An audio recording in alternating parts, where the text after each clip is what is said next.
What's up, everyone? Welcome to the Metal Maniacs podcast. I'm your host, Jay Ingersoll, and I'm here, as always, with my co-host. It's your boy, Modd. What's good, Jay? What's up, buddy? How you doing? Good, man. Really good. Good. Today, we are joined once again by the world-famous, you may know him from that 90s sitcom, Full House, Yes. as the quirky metal neighbor. It's only made one appearance. Totally kidding. San Francisco kicked me out quick. They sent me to Texas. Jon Rohn. Welcome back, John. Thank you. Thank What's you. up, buddy? Thanks for being here. I love it, man. Thank you. Hell yeah. So today we have kind of a topic episode. We haven't really kind of done one of these in a while either. We've been doing a lot of interviews. Yeah. You know, we've been doing a couple bios, stuff like that. So we haven't really got a chance just to hang out and talk metal. So we invited John on, and John can speak on this subject that we're going over, which is like the top extreme metal guitar players. Excuse me. Yeah, John's a shredder. I've seen him pull it off. So he Yeah. I'll give it a go. he has a right to talk about this. How often do you play still? 3-4 times a week. I mean, Okay. depending. So you're still playing? It's just life's busier, but Yeah. still, I mean, any of the skill I had, I haven't lost. Yeah. It's still right there where it Yeah. was. I won't say I've gotten a ton better in the last few years, but which is kind of shameful for me. Yeah, but yeah, but you I was keep pretty it up, obsessed for a while. yeah. So You got a lot of other things going on, but yes. I felt you're the right person to talk about this topic. So, and this is just kind of a fun, more relaxed conversation about these. And I'm going to preface this whole conversation by saying, and I sent this text to Modd, and I sent this text to you yesterday. In this conversation, in the comments below, you guys are going to say, well, what about blah, blah, blah? And then blah, blah, blah is going to be Guthrie Govan, Paul Gilbert, Zach Wilde, Dimebag Darrell, Marty Friedman, Jeff Beck. Like, all these guys are shredders, right? Yeah. But those are all guys you're going to see in Guitar World. You just shot off like 3 of my guys. Blew them right off my fucking list, dude. They're not. I didn't know they weren't heavy enough. I had to. No. I had to redo mine too because I was like, "Fuck, dude!" Like, I don't even really think about this. So, Oh, God. Not taking anything away from those guys, but, you know, those guys are the known guitar players for a reason because their skill level is extremely, you know, top tier. For me, I wanted to try to think a little bit outside of the box and think about guitar players more just in the death metal, extreme metal, underground genre. And I know we're going to miss some, and I know there's going to be people that can comment below and tell us which ones we missed because I'm actually thinking of one right now that I probably missed. But with that being said, we kind of broke these down also into a few categories. So we're going to go with influence.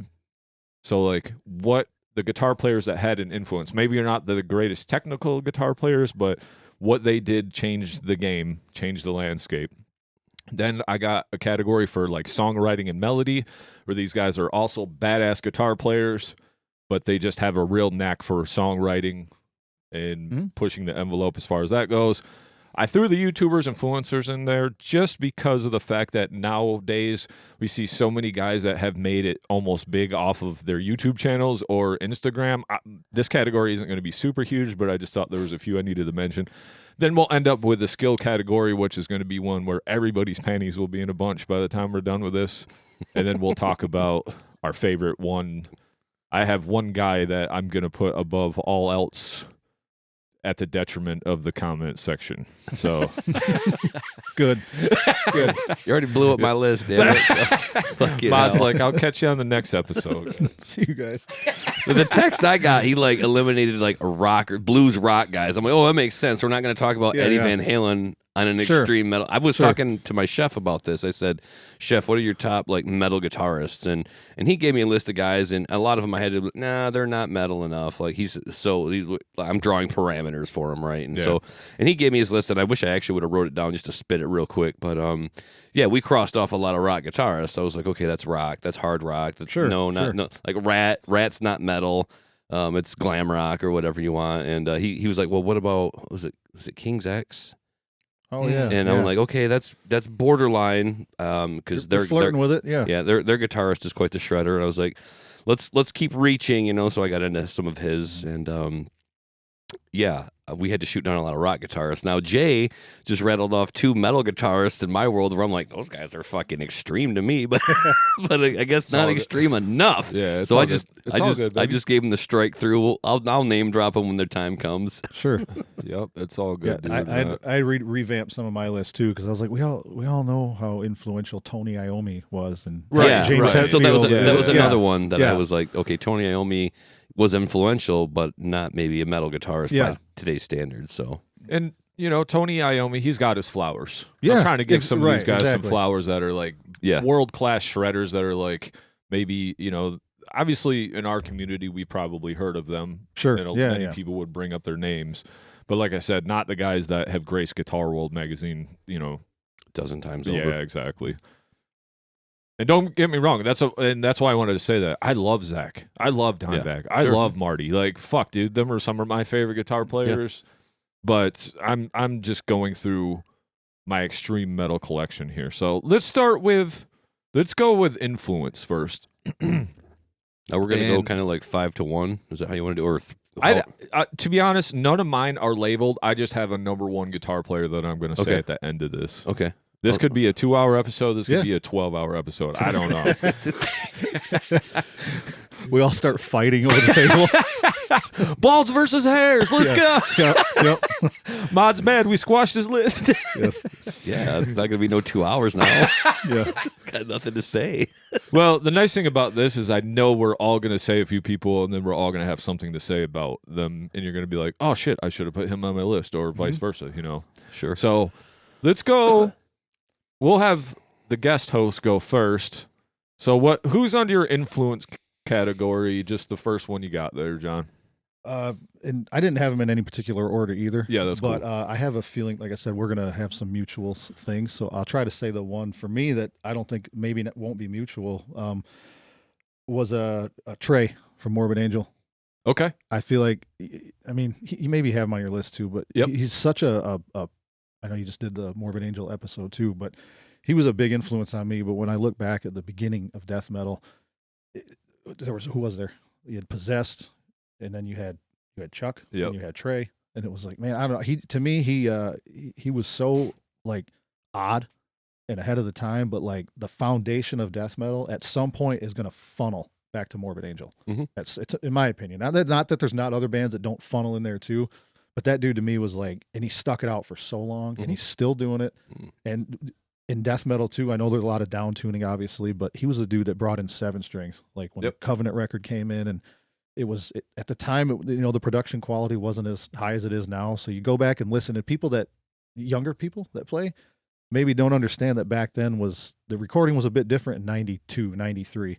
So to make a 7-string sound clear back then was difficult. I think they did as good of a job as you could. But him implementing the 7-string and the real sludge stuff into death metal, and on top of, he's just an innovator to me. So I think to say you're a death metal band and that you weren't influenced by Morbid Angel, maybe not directly, but somewhere down the line you were, because the band you listened to was, or the band they listened to was. And to me, I don't think death metal can be spoke about without mentioning him. To me. So he's on my list as influence as well. So, so that everything you said about him, especially after just doing the Morbid Angel episode, then listening to it back, because I was listening to the episodes back. Sure. Yeah. He was such a huge part of death metal and the start of the extreme metal, taking that Slayer to the next level, basically. So everything you said, I think you wrapped that up well, but that was definitely one of mine too. So. Yeah, I've got Trey down as one of my main influential guitarists. Nice. Maybe not the most technical virtuoso or trained guitarist. Yeah, by not all really accounts. trained by any means, but just taught so himself and learned to shred. Jay, I remember back in the day in the Red Basement, we were reading like a Guitar World or some sort of interview regarding Trey, and it said that he had recorded all guitar solos in a pyramid or a temple. Oh yeah, some temple or was something. that for formulas or was that that was for formulas? Yeah, Right, they so- started getting real weird during that time. Yeah, so that's just a credit to like Trey's reach in his inspiration and his guitar playing to sound different and keep pushing the envelope and be the influential guitarist that he started out as. I think some of the reason that Morbid Angel doesn't get like the #1 death metal label all the time is because even though they were there in the beginning, that first album didn't drop till like 89. Yep. You know, and I think a lot of other bands had already hit the floor running with some releases prior to that. But that's the only reason we don't normally lump Morbid Angel in as like the founders of death metal, so to speak, especially when it comes to like the true sound. Whereas Death, we say that they're the founders of death metal, but they kind of had more like a thrash death metal thing going on, and there wasn't as much of the drum work that set them apart. But Trey's guitar playing from the beginning, some of the most influential in terms of extreme guitar playing. And I think even our boy from Hate Eternal backs him up on that, Eric Raton. Yep. He says, you know, like for me, it's Trey. Like I know it's Chuck and Trey, and I heard those words from Eric's mouth right on a YouTube video. So, yeah, those two guys, right? I mean, for sure, Trey though with his guitar playing. And just a caveat on that, go listen to our Morbid Angel episode or go watch it on YouTube because we kind of go over all of this. But also the reason why they didn't drop so late is because they did do that Abominations of Desolation first, Correct. and then it didn't come out till they started cherry picking songs. Yeah. So that was kind of their first album, but it never came out because they weren't happy with the quality of it. So Right. then as far as like big release, they were kind of late to the game. But we go on about that all day. But yeah, Trey, anything else to say about Trey? I think that's a good pick, John. He was definitely on my influence list as well. So I know he had a lot of interviews I've read with him where he refused to use click tracks, absolute like flat refuses, and he just says he wants to. And I know like that's a touchy subject for some musicians. Whatever, it's like what works for you is what works. Yeah. But I always thought it was cool that he was able to over the years, as technology changed, like still maintain that kind of old school mentality. With not that it's better or worse, but I just like that he's able to. You know, because I've seen a lot of bands and guitarists that are, if they don't have a click track, they're crippled. Yeah. They fall apart on stage, and I think we've seen footage of it. I've seen guys where it comes out, it doesn't work in the ear monitor, and it's like, man, I was taught to play by a really hardcore punk rock guitarist, so I was this metal kid learning from a punk rock guy, so I was really into that, like plug in and play. Yep. And I love that about Morbid Angel. Organic. It felt that way. Not that it's better, because there's hyper tech death bands that I just adore and sound nothing like Morbid Angel, but I love that he's able to bring that kind of old school, plug your guitar in and go. Yeah. You know? All right, cool. If you want to go, you can go again, since you kind of. Oh, again? We would take turns, but you kind of took. Oh, I'm stealing the show. No, you're good. You're good. The show is about you today. It's not every day. It's not every day we have a full house star on their show. That's terrible judgment, Jay. Well, aside from every number one name on my list being Jason Ingersoll, top category. We'll do that episode. Worst guitar players in extreme metal. Totally kidding. Best in show. I say, well, the next guy I had was not, and I wouldn't even say he's really an influence on me, but just death metal in general, when you consider all that he's done, was Jack Owen from Cannibal Corpse. Okay. Right. I just thought, like, totally removed from the Tampa, they were more of like, if I'm not wrong, Cannibal was more of a Buffalo. Yeah, they're New York. Yeah, I thought so. They migrated to Florida. Okay. Yep. But like then later he joined Deicide. So it was like, man, just played quit. two of these pivotal, absolute, like, pinnacle death metal bands for the foundation of it. And again, not a huge influence on me, but to say that, again, he wasn't an influence on all of death metal, I mean, it funnels back. Cannibal Corpse is it kind of getting to that narrow part of that funnel. And that dude, I mean, you look, those old Cannibal Corpse recordings were like game changing. Yeah. You know, especially in the tech, more on their way to more techie stuff, you know, almost total opposite of Morbid Angel.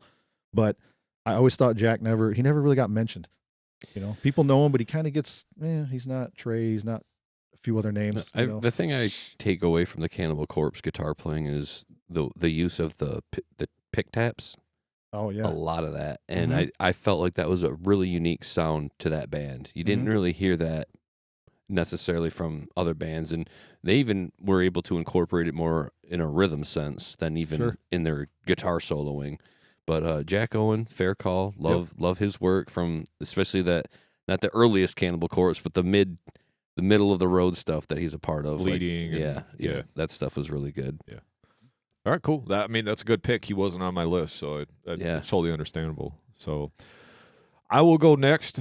No, go ahead, Modd. You go with one. Well, if I didn't take all yours away. Slapped his hand. I said extreme metal. Bad mod. I only had like 2 more under the influence category, Sure, and the one that we shot out, we said no in the beginning was Dimebag Darrell. Okay, that's fine. I still think Dime, his name deserves to go. I'm dropping his name in the hat anyway. Not a death metal guitarist, but for influence, like the guy definitely brought it. He brought that southern vibe to the metal world, and I just can't see having this show go off without saying his Without name. a dime mention. Yeah. And I just tried to get it out of the way. I just see the angry horse. Yeah, I was led. Like I got like Jeff Beck and some other names in my text. I was like, that makes sense. I'm not talking about those guys. I'm like, I'm safe with Dime. Yep. So no, it's fair. To me, That's Dime, fair. total influence on the game. I don't even think you get a guy like Zach Wilde until you get a Dimebag Darrell. And I mean, Zach was maybe on the road to becoming what he was, but on a whole different path. It seems like, because he was doing, it seemed like almost glam rock or something. Yeah, before I don't he know. got into metal. I don't remember what Zach's first record with Ozzy was, or what year it was. I should say. I know it was No More Tears. I believe was the first, if not before that. I think he was before that. One before that. Yeah, but to say I would know the year, I'd be lying. I don't know. I just know he was.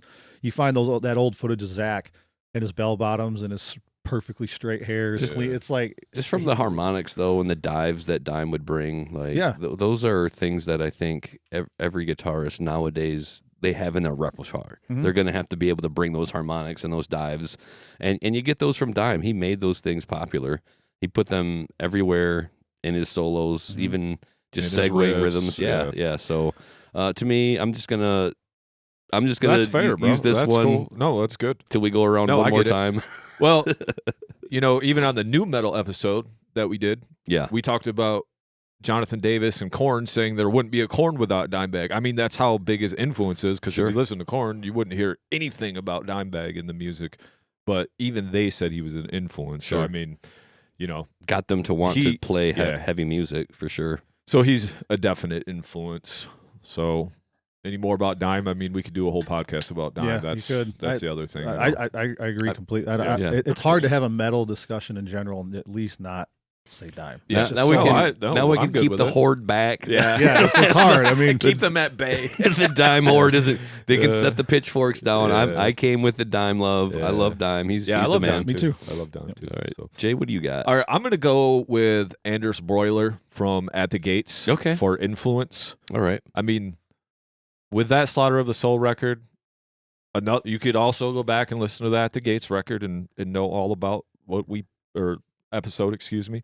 But with the Slaughter of the Soul record, basically influencing a whole genre, metalcore music, metalcore, deathcore. Yep. So I'm going to stick to that. But I think Anders, and you could credit the other guitar player as well for that record, but him just being such a staple and At the Gates the whole time and what they did. So for me, influence, and his guitar playing's awesome, but he's not like tech shredder or nothing, right? Like what he plays is badass, and it's not necessarily easy to play, but just his influence on the guitar and on music in general, that's where I'm coming with the influence for him. So that's what I got on him. I don't recall there being too many solos from the At the Gates, but a couple maybe. And one was done by Andy LaRock. So, and I believe Blinded by Fear. So we're coming at it from more of a songwriter perspective. Yeah, that's why he's under the influence catalog, because category, excuse me, because I just wanted to say that maybe not the most technical guy, but no, I mean they spawned a whole genre. Too bad they couldn't reap the benefits of it until years later. right. But they're out there doing the thing now, and I still appreciate what they're doing. And he's still part of the band, correct? I mean, I don't know that he ever wasn't. Yeah. All right. I know that he had a brother that was in and out of it, correct? Yeah, he was a bass player. Yep. So, but yep, that's one of my influence guys. So, got any more influence there, John? Yeah, but I think it's going to be he's going to be on all of our lists. Of course. I think it's a glaring, obvious thing that it's not Chuck. Yeah. He's on my influence list as well. Yeah. Chuck's the man, right? And I'm ultra biased. Chuck's my favorite musician probably ever, so I'm going to probably put him at the top of every list ever. Yeah. So, I mean, but it's just like, how do you not mention him? Yeah, like maybe not the most skilled guitarist by, virtue of his lesson taking or what have you, or what he knew on a technical scale, but he played what felt right, and I think that's what was the influential part about his playing. And he sounded right when he played, both from Death to Control Denied. And who's going to deny the impact of Chuck Schuldiner on the world of metal? I mean, who is going to stand higher? We already put Trey on the pedestal. We love Trey. Yep. And he's still out there doing it. And we're always going to throw flowers on Morbid Angel and Trey's work. But for us, it's always going to be Chuck in this house. I think that the catalog stands and his work is timeless. I mean, having to see the man play live, I didn't know that I don't know if it's like Sacred Serenity or Zero Tolerance maybe, but he's like he was doing a guitar solo and singing at the same time. Yeah, Story to Tell on Perseverance. And definitely one from Symbolic as well.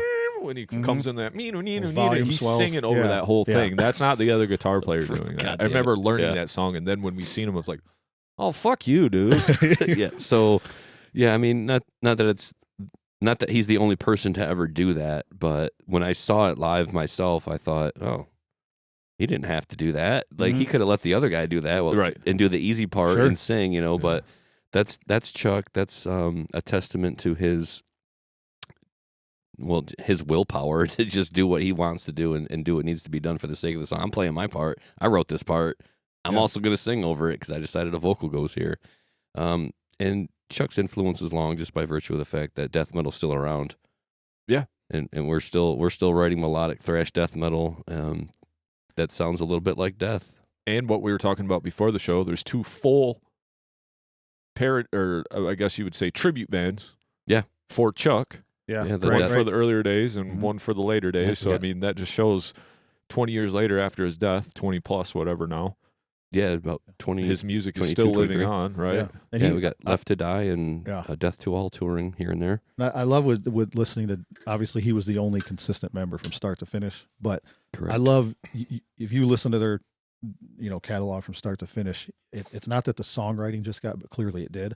But you can hear his technical progression. Oh, yeah. You know what I mean? By the time Perseverance came out, it was like there's nothing simple about it anymore. But he maintained a complexity and still kept you've hummed those riffs. Oh yeah. Yeah. You've done the old air guitar on the leg to those riffs, and they're pretty strange riffs. When you go back, the timing's weird, and then and I don't know how far into it some other people got, but I love Control Denied too. Yep. They just got into the clean vocals, so I know that a lot of people didn't really dig it as much. But even more progressive. The music is so technical on that too. Yeah, I love just it. the drums, bass, and guitar playing. Yeah, the guitar had a whole ethereal vibe to it. Like I could just see Chuck with the fan blowing on him in the shirt if he were even wearing one, just blowing the hair and the shirt blowing in the wind, and just all of these long, guitar dives, and the bends that would go forever. He was more into a soulful playing, and that's where the influential part of Chuck's playing comes into play.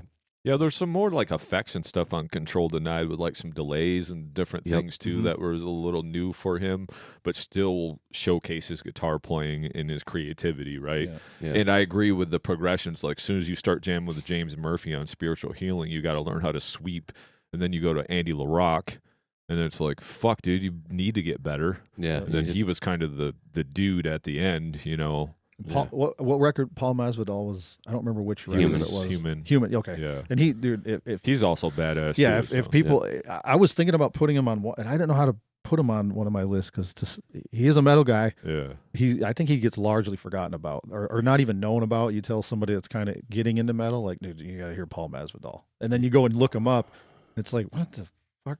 It's just he plays some. I don't want to say strange. It's just not metal. Well, he's kind of progressive. Yeah, it's very jazz influenced. I think that's where Cynic kind of found their niche. Yeah. It was a lot of the jazz stuff, the jazz fusion, and it's a good time to name drop him now because his playing is not only skillful and masterful in his own playing, but also influential because they were kind of Cynic and Paul were some of the front runners of that jazz fusion. And so it's a good place for his name to enter the picture because list or not, he's one of the most influential guitarists actually, and understated too, John. Like you said, nobody brings up Paul's name enough, and I think it's a it's a good time to bring. I mean, Chuck always worked with great guitarists. You know, you already mentioned James Murphy. Paul's another one. Andy LaRock. So, yeah, Paul definitely a huge influence in his own right. So, well, I mean, we could also have a full podcast about Chuck as well. So, another one. Yeah, another one.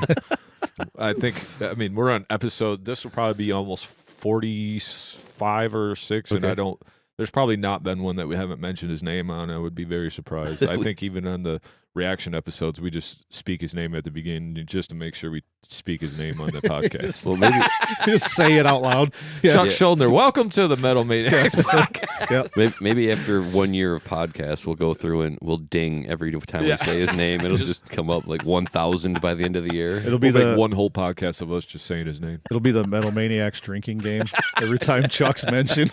Bring a light beer to that one. Yeah. Hope you got a stomach. All right, cool. What you got, Nick? You got anybody else on your influence list? I think that wraps it up for influence. Those are the only. Okay. I got a few more. So yeah, go ahead, speak to him. I'll back you up. This guy right here, he could be on my skill list as well, because this guy is a goddamn monster. But Muhammad Shamez from Necrophagist. Oh yeah. I mean, that guy. He is just a goddamn beast, man. Yeah. So skill level, he could be on that list too. But the reason why I put him on influence, because these guys only had 2 albums. Yep. And there's still a Reddit page that people are still commenting right now, and it hasn't. When was the last time it was out? Like early, like 2010 or 8, something like. I mean, I don't know when the album came out. I'll but look. People are still wondering when a new Necrophagist album's coming out. There's a want for that. So tell me that that's not influence right there, because Tech Death, Necrophagist. I mean, come on, man. That's to me. Like I came into Tech Death a little later, actually through you guys more so, and I was like, when I discovered him, I'm like, in my brain, my caveman brain, I went, there's him and everybody else. Yeah. That's not to insult anybody, but I wasn't a Tech Death guy at first, but I heard a lot of Chuck influence in his playing. And I was like, he amped it up a little faster, a little nastier, a little tighter, a little more technical. And then I heard the other Tech Death bands. And so in my brain, every time I hear Tech Death, I'm like, that's just a version of him. Yeah. That's not fair. That's not nice to say about some of the bands, because I know it's not accurate, but my brain was like, no, that's what I heard first. So that's completely fair. And that's the influence that I'm talking about, you know? So Necrophagist had Onset of Putrefaction in 1999 and then Epitaph in 2004.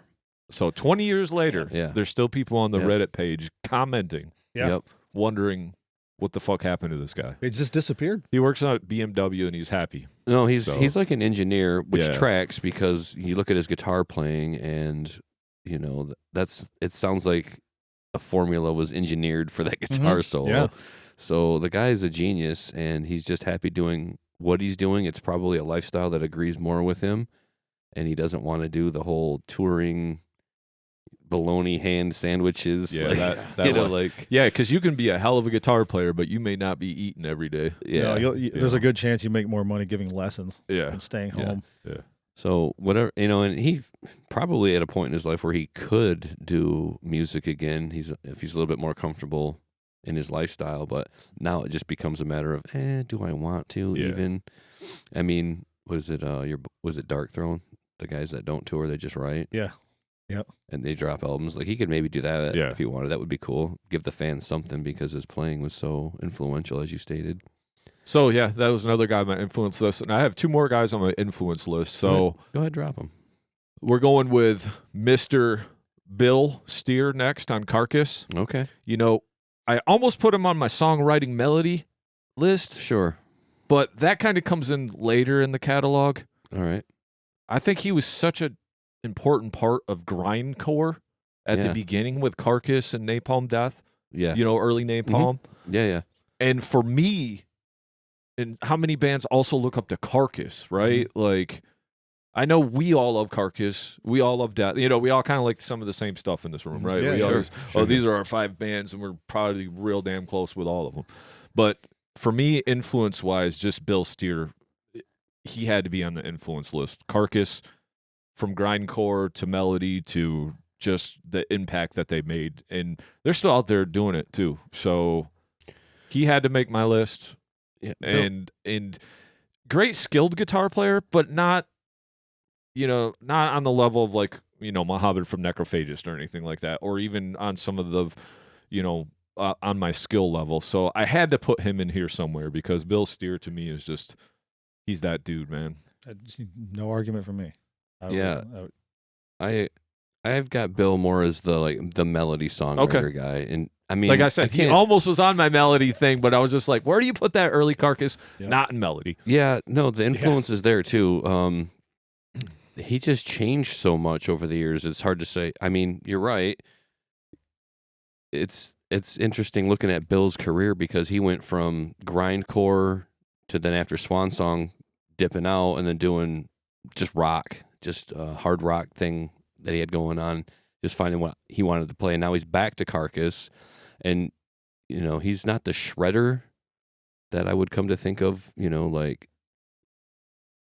some of his peers more shred-tastic, than Bill. Mm-hmm. So that's for me why I didn't maybe necessarily put him in the influence category. It's just because he's more of a melody guy in my world. But for sure, I see where you're coming from. Yeah. Long catalog, a lot of diversity there, so a lot of influence across different genres, even from the grindcore to whatever necroticism is. It's basically just death metal. It's getting.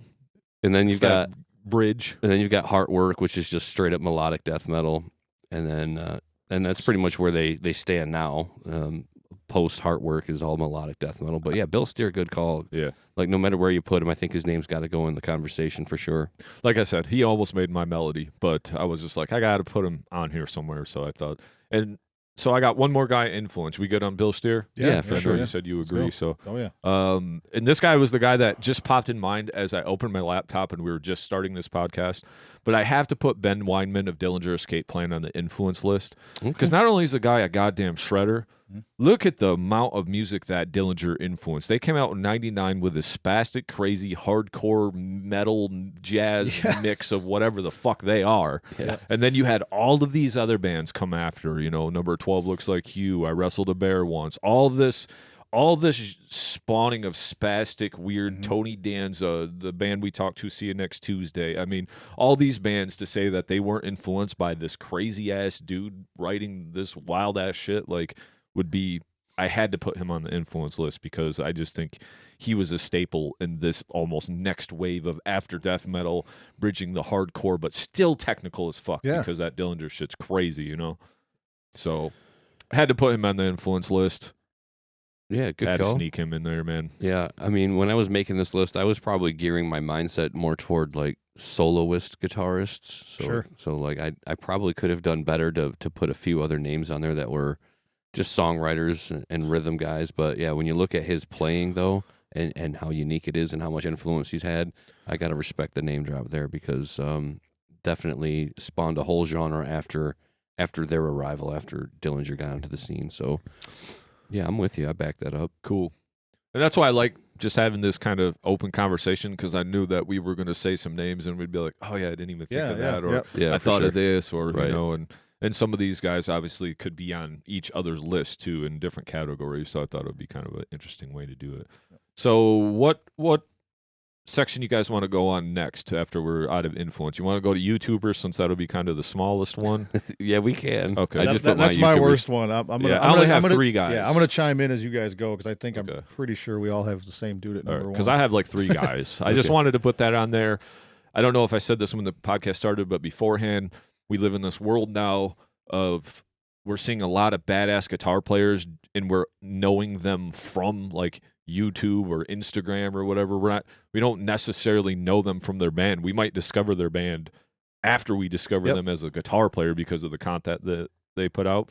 I could have probably dove in and put a lot more time into this category, but I didn't really feel like it was necessary. I just wanted to put this one out there and put a few guys on it. So it's kind of the trend though nowadays. I think you're getting a lot of guitarists online that are really, really good and they could be in bands, but it just doesn't fit their lifestyle and it doesn't necessarily call to them as something they want to do. A lot of people nowadays, they just want to sit in their room and shred and it's an option now. Yeah. Have the comfort of just being at home and program drums. Yeah. Fine by me. Download them. Yeah. You don't have to have a drummer sitting there making a bunch of racket and shit. Yeah. Like while you're play trying what to you want them to. Yeah, exactly. Without fucking up a bunch of times. Practice at home, goddammit. So who wants to kick this one off? Go ahead, John. I don't know how technically advanced he is at the end of the day, but if it's social media in general, I put Ola. Yep, England. that's my guy. So Top it's guy like, right there. Yeah, and I know he's turned into like a gear guy, like their gear review guy. Yeah. I get it, but I think sometimes that might get lost on how good he actually is, because that dude is a pro. Yeah, I mean, playing in the haunted, the feared, and like I've heard him like live videos. He hangs. Yeah. He's really good. And he does a lot of like Dimebag covers. Yeah. Or Pantera covers, and he can play this shit and does great. them well, where he actually like knows how to bend to a half step and knows how to bend a quarter step, not just bend and hope. Yeah, you know. Yeah, and so that's what I do. Yeah. Bend it till it sounds right. I think that's right. But I mean, as far as social media, it feels like it's him and everybody else for what he's built. From I remember 10, 11 years ago, it was like not poorly edited, but the editing technology wasn't what it is today. And you watch it's just like a fade-in video of an amp, him testing it with a cam mic, and then was through the board. It's like, oh, yeah, it's cool. And now you look, he's got a full studio set up at his house, and he's touring to go to NAMM and playing. It's him and everybody else to me. Yeah, that's my guy. I've got Ola on the list as well. Nice. I'm gonna speak to one of my favorites, and he goes by the name of Bernth. I don't know if you guys are hip to Bernth or not. I've actually subscribed to his Patreon. I do lessons with him. Yeah, so I like his playing. I like his journey. Good call, Nick. Yeah, Good thank call. you. He's a fucking badass. Yeah, this is a guy so he's my guy. I know you guys are speaking to Ola, but by the same token, I subscribe to Bernth, and I like his playing. I like his journey becoming a sober person, and I like that he one day just put in his notice at work at his bank teller job, and they all laughed at him and said, "See you in 2 weeks when it doesn't work out." Yeah. And then now he's a self-made man, and he's sober, and he's one of the top shredders in my opinion on social media platforms. So I got to give a shout out to Bernth. You know him, John? I don't, dude. Nope. Yeah, he's right up there with Check him Ola. out, dude. He's fucking. How do you spell it? BERNTH. Okay. Yep. I will. Yeah. So his YouTube channel, he gives like just a lot of lessons like on there, like how to do stuff or whatever. But he also releases his own music, and he does like some interesting things. But the dude is fucking good, man. He is really damn good. Super nice guy too. Like really cool. Seems like a cool personality. You know. And I think he used to I know he did like some fill-in stuff for some black metal bands and stuff. Like that was kind of some of his early stuff, right, Nick? Am I correct about that? Yeah, I can't speak to the names off the top of my head, but you are correct. Yeah. He was on the road with some bands until finally he decided to take the time for himself and just do what it is that he wants to do. I can see he's got to collaborate here with my bassist guy, whose name I forget right now. But Bernth for sure for me in terms of content creators and shredders, like that's a guy. If anybody's watching this and they're not familiar with his work, go ahead and get on that yesterday, because he is definitely right up there with Ola and probably the next guy that I will speak to. But first I'm going to pass it to Jay. If you got another one. My turn? Yeah, sure. Why not? Okay, sure. I'm going Charles Coswell. Okay, this is not one that I'm familiar Buried with. Alive, that band. Okay. That guy you've never heard the band, but I'm not familiar with him. Crazy shredder dude. He's got like that kill switch on his guitar, doing all this tapping. Like Buckethead? I mean, Buckethead had one of them too. Buried Alive, Demonberry. Yeah, like all of his everything's kind of revolved around fruit, like all. So it's like Buried Alive, but like buried BERRIED. Okay, yeah. I've seen the name. Yeah, and he's always got like pajamas on in his videos, like all these crazy colors, and it's just these wild guitars. But this dude is a shredder, man. I mean, I would say go look up some of his work, because some of the shit he does on the guitar. I watch his video. It might be 30 seconds of a solo, but I'll watch it 4 times in a row and still be like, "What the fuck? How did he even do that?" But for me, he could be on the skill tier for me. But as far as the YouTubers and influencers, Charles is the guy that sticks out to me as one of those guys that he's almost like that. Man, I can't think of his name right now.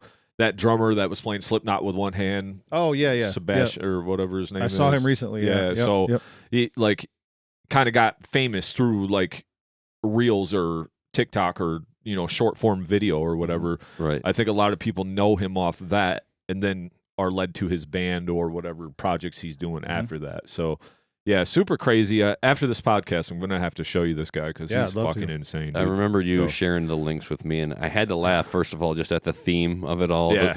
The buried alive Yeah. gimmick. It's so fun. It is. It is fun And as hell. you're right. His guitars and his outfits are all very, very colorful. I can see here he's doing some bass work on this particular video that's just playing. But yeah, a shredder and worthy of being on the show in that category too, because that's one I had forgotten about. But thank you for the reminder.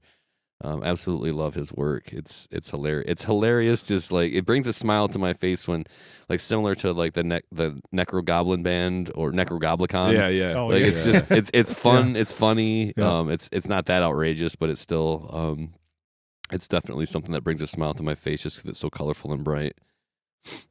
John, you got any more content creators you want to talk about? There's one guy. He does extreme metal stuff, but he does everything, and Okay. he's more of like a YouTube kind of lesson guy. He's got a Patreon too, but his name is Ben Eller. Yep. And Familiar with Ben? yeah, Yeah. he's he I know he's friend. He's out of like Tennessee, I think, and he's buddies with Whitechapel. He's played with them. He went on tour with them a few times. And he's also got a tribute hair band called Skankbanger. And so, but his video, Skankbanger. But his technical ability to me is like, he's really good. No, Yeah, I he's- just went to his YouTube page and I'm already subscribed to it. So this is Okay. a guy I am familiar with now that I pulled it up and look. And I think I was following him to learn like a really simple guitar solo, but you know, I'm a bassist, so nothing is simple to me when it comes to that. Does he call himself like Uncle Ben? Uncle Ben, or what? yeah. Yeah. So Yeah. And his videos have like a old video game intro of like him shredding, and Yep. some of his lessons. Yeah. I love it because this is why you suck at guitar. Yeah. Yeah. Yeah.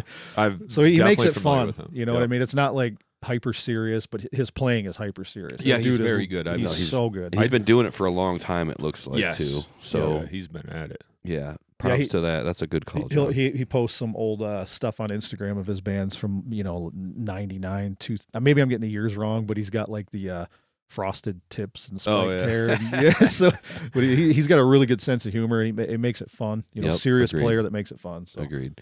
I think one of his, so the guitar solo that I was learning was a collective soul guitar solo. Oh, okay. So really standard like E minor in the box kind of Mhm. guitar solo, but he had it transcribed on paper by hand. Yes. That's how he Yeah. he held it up to the camera. He's like, Yes.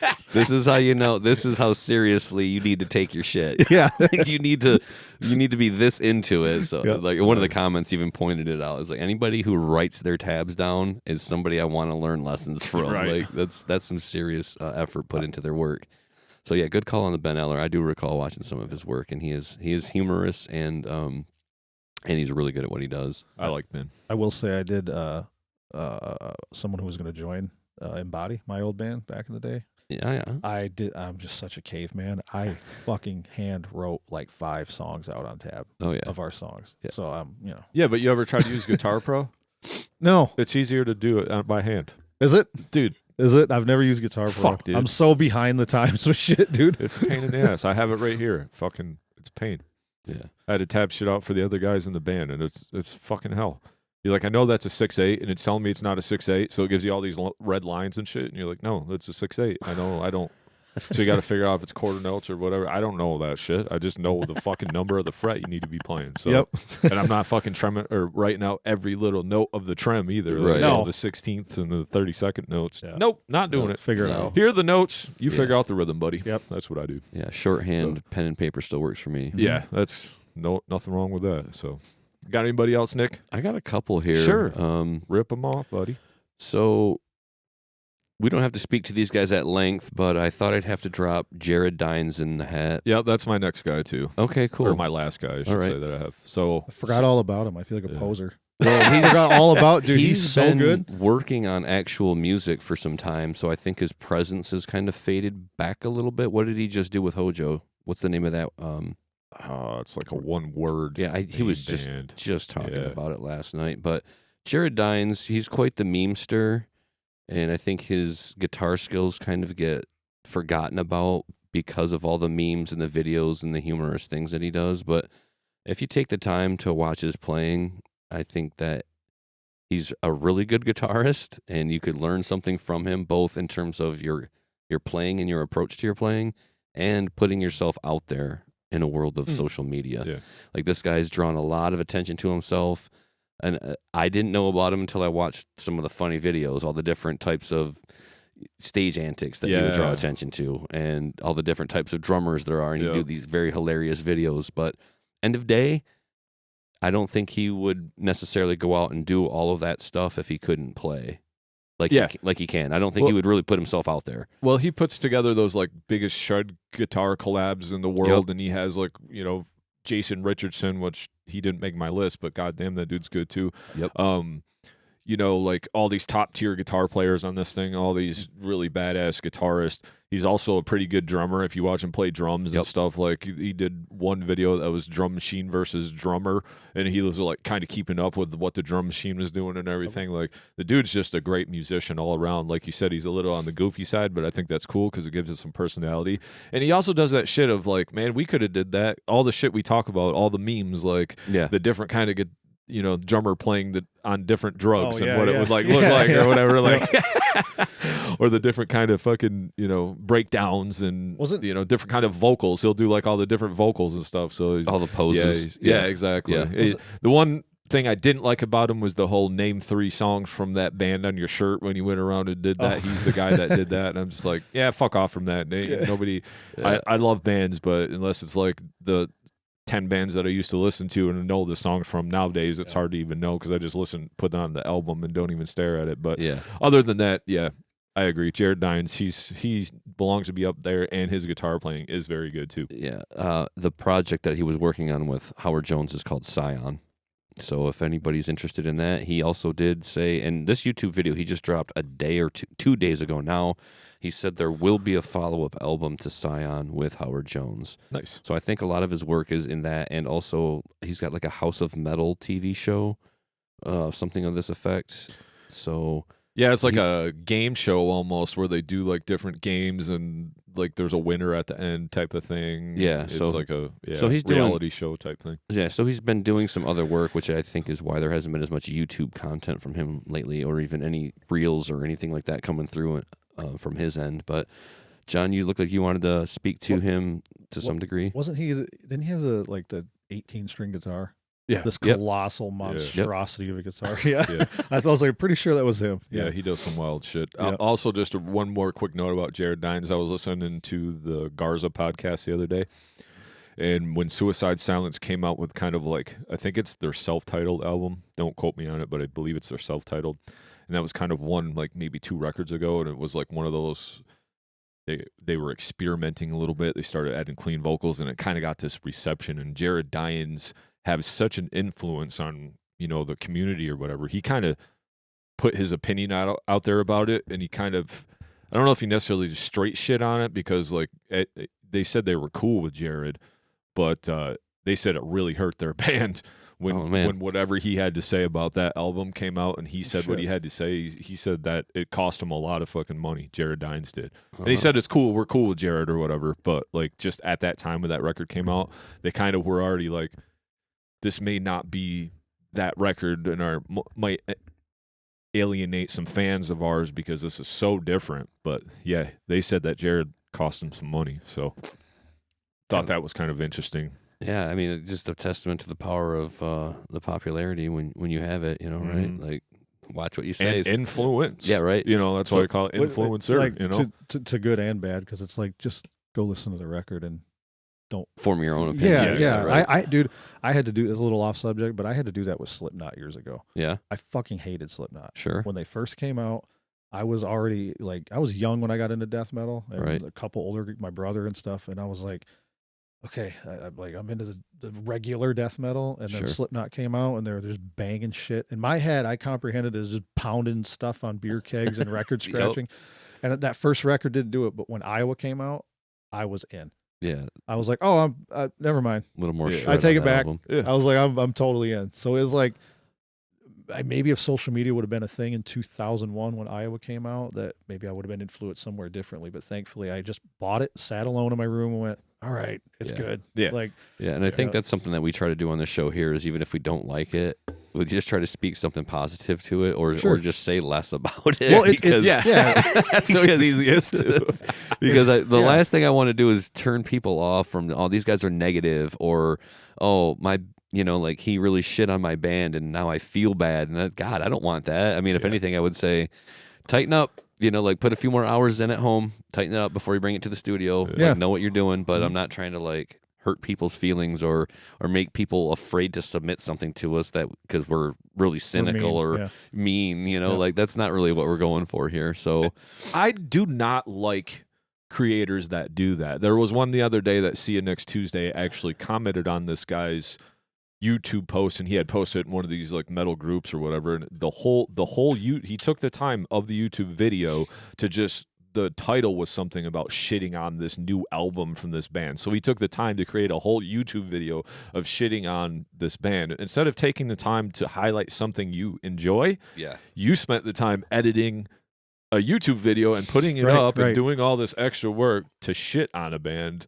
To me, that's just kind of weird because you're just looking for a reaction, or you're just trying to get views and clicks from negativity. I don't roll like that, man. I want to highlight the things that we like. Yeah. I think we can spend our energy a little bit better than that, I believe. I agree. Yeah. Right? Yeah, and you get what you give, really. I mean, yeah, so exactly. It all comes around, right? Like I don't want to sit here and be nasty to other people's music and then have them dial up some Infinite Design, and then all of a sudden I go to our YouTube page and it's full of hate. Fuck this band. Fucking hate these guys. They suck. Yeah. No wonder they're not a band anymore. Oh, my feelings.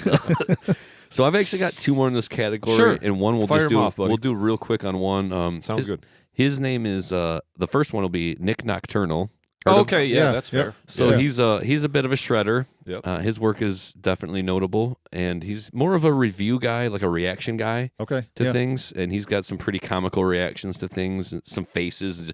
Like you get a nasty breakdown, and this guy's face just. So I love him for that. I noticed that he was in one of the Jared Dines like compilation shredder solos. Like he was doing a dual guitar lead with another content creator who I did not know, but it said like a 20-minute long video, and the first 6 minutes of it, I'm like, how long is this video? Well, it gets to about 7 minutes, and I find out it's a 20-minute long video, and I'm like, okay, I'm done here. Like 7 minutes of guitar solo, like people don't even listen to guitar solos anymore, let alone 7 minutes straight. So Nick Nocturnal was in that one, and he's definitely a content creator who I appreciate, and he can shred. But my last one and my number one social media type, influencer type guitarist, and this is going to be this one goes out to my boy Jon Rohn here. I put him in this category because this is where he fits for me, but it's Matt Heafy. Oh, okay. Thank you. Yeah. Thank you. I know you love his work, yes. And I got to be honest with you, I'm more of a fan of Chaos Hour, a show that he hosts on Liquid XM. Yeah. And I'm a fan of his content creation. I'm a fan of his Twitch, and all of the stuff that he does, like wearing the social media backpack. Like he's got the thing, the monstrosity that he created that he doesn't even know how he put it together anymore. Just so that he can constantly be streaming. He streams some. I've seen him stream like on his Instagram, his practicing routines, and his vocals, and practicing for everything. I love he games a lot. I love what he does for his fans. I think if more bands followed in his footsteps, they would be way bigger immediately. Which is basically like almost like a 24/7 type social media presence. Yeah, and I think you got to have a pretty big pair to roll like that. Like just be like that squeaky clean that no matter what you do. But if you're only about your business and you're only about your work, you can roll like that. You can just be like, well, I woke up and I took a shower and I played my guitar and I flipped on the camera after the shower and before the guitar in that order. And then I did some vocal warm-ups and I got on Twitch and the camera was rolling. Then I had band practice, and as you can see, there's 8 cameras in the room, and they just kind of, flip about. And I don't sit there and watch Matt Heafy all the time. I really love Chaos Hour, though. Like, that's where I can find some grimy, cool, unheard of metal. I've definitely picked up on some things from him, whereas the whole station is cool, Liquid XM. I love whatever I'm going to get. But when he's on, my ears perk up a little bit. I'm like, okay, he's going to give me some gnarliness from deep down under, some slimy underbelly metal that, he goes pretty deep. And I've met him, and he's really cool. Oh, I got only like the That's awesome. the coolest vibes from him. He was super welcoming and Yeah, he gives that vibe, like just naturally authentic type person. I mean, he could fit into some other categories. I know he's a very technical guitar player. he's good. So yeah. he could be on a skills list. Depending on how big a fan of Trivium you are, he could be in your songwriter category. But for me, I just love that he's got such a forward social media presence. And of all of the people we mentioned, he's probably the most popular just by virtue of the fact that he's in Trivium. Yeah, And he's Trivium's a big band. So. And yeah, I mean, they've been doing big things for a while now. So big shout out to Matt Hafey. I love all of his work. Hopefully catch Trivium out on the road one of these days. I think they just got off of a massive tour not too long ago, so they're going into some downtime. But Matt Hafey, definitely my number one YouTube content creator, guitarist, fellow.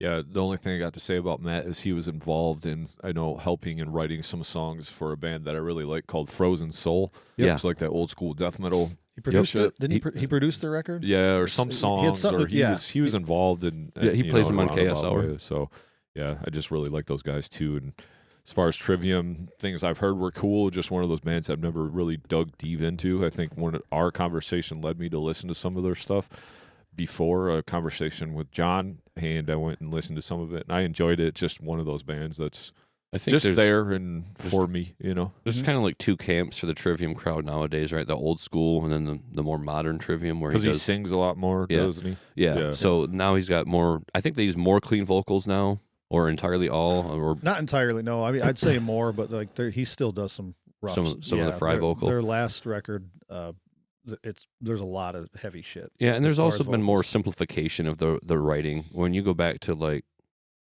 I don't know what's their second album, Ascendancy. Ascendancy. Yeah. Ascendancy. Yep.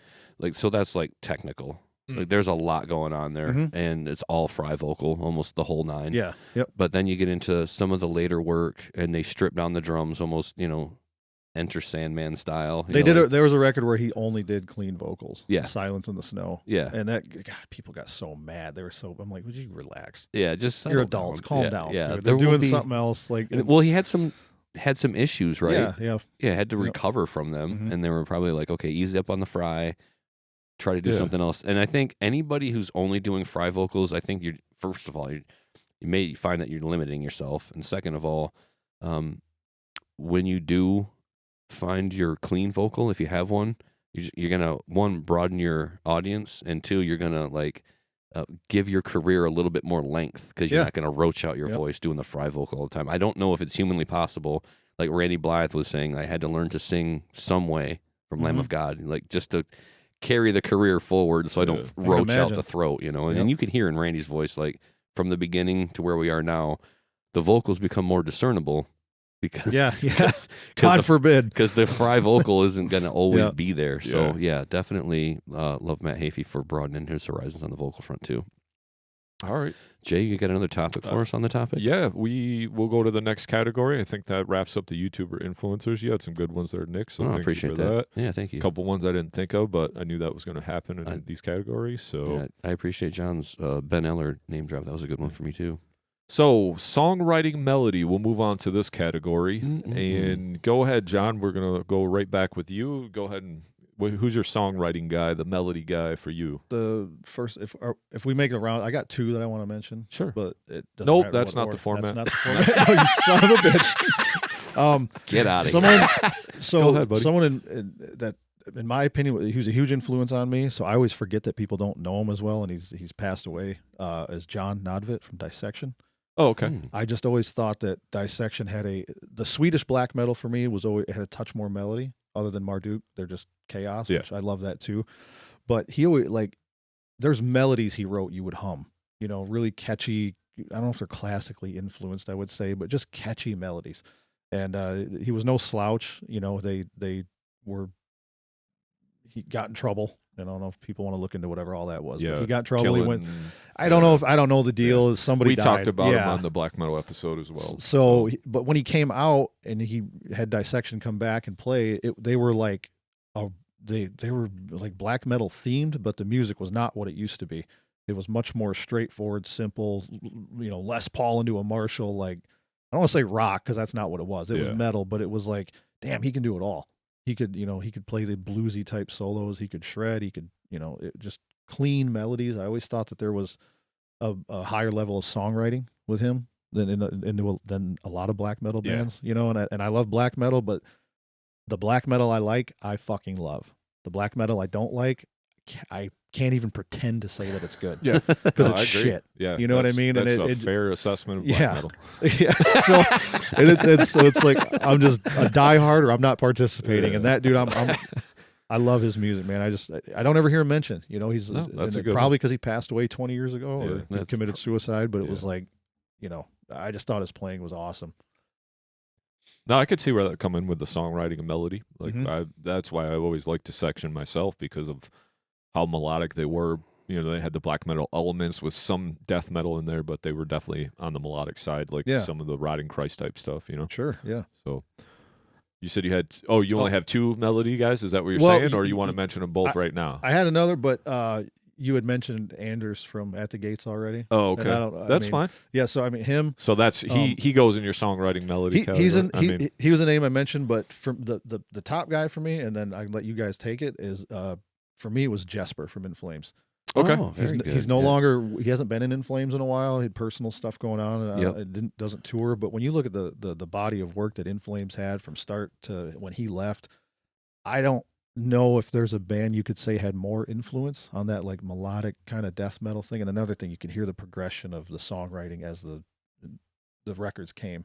And again, I'm biased because I was a huge In Flames fan, but his those melodies. Oh yeah, they're whether you like In Flames or you don't like In Flames, those melodies are so undeniable. Those harmonies, like Iron Maiden-esque, but in a heavier sense, you know. And so he's one again. I think that just gets kind of overlooked a little bit, and it drives me crazy. So he's on my list. Is he? Songwriting melody list. In Flames / Halo Effect. Jesper Stromblin. Yep. I literally could give me 2 seconds and I'll dial up any melody from the Jester race if you want. I can do it real quick and hum it to you. Yeah. Even the solos. Yep. Yep. Super melodic. The most melodic album ever, I think, is the Jester Race. I don't know that there's a more melodic album out there. And I'm in full agreement with his name being on this list. Didn't have him on mine. I'm going to go home and flagellate myself for that because what the fuck? Yeah, way to go. Fell asleep at the wheel. Damn it.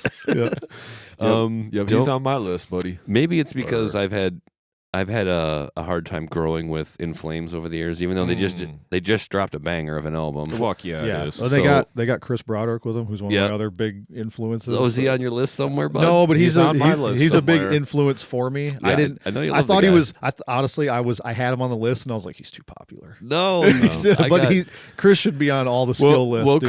We'll come back to Chris. We'll talk about him in a minute. But Jesper, he's on my list for songwriting and melody. I got 4 guys. There probably could be more, but I got 4 big guys on mine. So, well, I had Chuck on every one of these lists, just so everybody knows. That's cool. I will take that. Tradition. Like Chuck, I will take care of that. Chuck is at the very top of the document. It says skill, songwriting, influence. So that's, if he were mad at it, bro. If he were here today, he'd be on YouTube showing us how he does what he does. So. That would be a beautiful thing. I'm gonna have to imagine that. For me, songwriting, I will save my number 1 guy until we're about to wrap this category up. Sure. We did kind of say he's not invited to the party, but I'm gonna sneak him in the back door anyway with. He's like VIP, no motherfucker. Well, I'm gonna go ahead and put Marty Friedman in here. He can't Fair, come in. just for his use of melody and the way. I mean. As a songwriter, I'm not going to sit here and say he's like the best songwriter. Right. I don't know that he wrote riffs for Megadeth, excuse me, but his use of melody in those songs, they really brought those songs to life, made them really jump off the page. But you could hum his solos too. It's the same as you could literally. Well, fuck that. Almost. Almost got it. But you can't. Yeah, that word goes. It goes out the back door with Marty. Yep. God damn it. That's not a party I want to go to. You weren't invited. Yeah. Sorry, Marty. You're not good enough. No, but for as technical as his solos are, that melody that you're talking about, you can recall that. Yeah, you can hum that melody in his solo. Yeah, phrasing is badass. Yes. You know? When you talk about like Megadeth's most popular song, Symphony of Destruction, I think most people just kind of like know that solo when it comes on, just like anything else that they know about Metallica or Megadeth. Like that solo, like you just know every note that's coming. And I think Marty's touch on the fretboard speaks to the use of melody. Aside from him he could go in the skill category too. For me, he's just such a virtuoso on his instrument. But Marty is a guy who I wanted to throw his name in the hat as well, because he's one of my favorite guitarists and just a down to earth, really nice guy. Just seems like such a nice little dude to have. just come on into the party. You're invited. You're nice. Yeah, I like that curly hair. Come on in the back get door in here with that perm. I love you, Marty. he has obviously you guys, us all playing, like actually can play. He has such a strange technique with his wrist. Yeah, he curls it all. like this. Yeah. It's like I know he's gonna do it, and every time I see a new video, I'm like, God damn it! It must hurt. I don't know how he does it. Fuck, so I get like, this? it's just totally crooked. It's Yeah. such a weird angle. Now that you fucking mention Hook. it, yeah. Yeah. Now that you mention it, Captain Hook Friedman there. Yeah, That's dude, I don't get it. I don't. the inverted He's wrist. got the Yeah. headlock. Fucking, same thing watching Jeff Hanneman all them years play like that. Just Yeah, never that moving his Fist, wrist. no wrist. Fist, How the no hell he wrist. does that? fucking crazy. So Marty Friedman, definitely a guy. Again, Not mad about I'll it. check the text. The text said no Jeff back. Yeah, that's cool. That's cool. No rockers. I'm not but- mad about it. No, I had to put him in there. He's extreme to me. And old school shredder, but definitely more use of melody, and could teach a shredder a thing or two about proper use of scale or using alternate scales to go over your rhythm. Like, yeah, it's in this key, but you can also use this scale in that key. Yeah. Mhm. And then have yourself a different sounding solo. So he's really good at picking his notes wisely. I like it. We'll take him. We'll sneak him in the back. He's coming to the party. All right, I'm going to say my number one for last, but Dave Davidson from Revocation. Ooh. So he could be almost in the YouTuber influencer guy because he does a lot of online type stuff. He could be under the skill category too, because the guy Sure. gives lessons and he's a damn shredder. Yeah. I don't think he's as much influence at this point in his life, but he could be in a few of these categories. But for me, I just love Revocation. I love, maybe their melodies aren't as memorable at the moment as like In Flames or, Marty solos, but for me, Dave Davidson had to go on my list somewhere, and I'm putting him in the songwriting category because every time I listen to a Revocation record or put one on, I'm just like, this is fucking badass. Like, and he's got the callbacks, and he does death metal well, and then he's got good solos, and I know he just knows what he's doing, and I just really like Dave Davidson. He seems like he's a super cool dude too, so had to put him on the list. So he's going on my songwriting melody list. He could probably go on the skill list, but I have like 8 dudes, I think. Yeah, 8 dudes, and so he had to go in there somewhere. So he's going on the songwriting list. So Dave Davidson, bad mofo. John, if you're bowing out of this segment of the conversation, I'll just pick it up with another one of my guys that I'm a huge fan of over the years, and that is Jonathan Denius of Shadows Fall / Anthrax fame. Man, I almost like put that. him on there I'm happy to because hear he's that. a bad dude. Yeah, I almost put him on my skill list because he's fucking good, He's dude. so good. I got him under that too, but for the sake of brevity on that other skill list, we're going to bump him over into this because I like it. he has great use of melody. I really love what he brings to the table for Anthrax. Dare I say the best lead guitarist they've ever had, and that's no shade towards Dan Spitz, who was a monster back in the day, but for what Anthrax needs, to kind of like fill in some of the gaps, they got great rhythm section, but I think his playing, he's able to capture all the old solos very well live, and what he did for their last album, the only one that he's on currently, and he'll be on the new one coming up.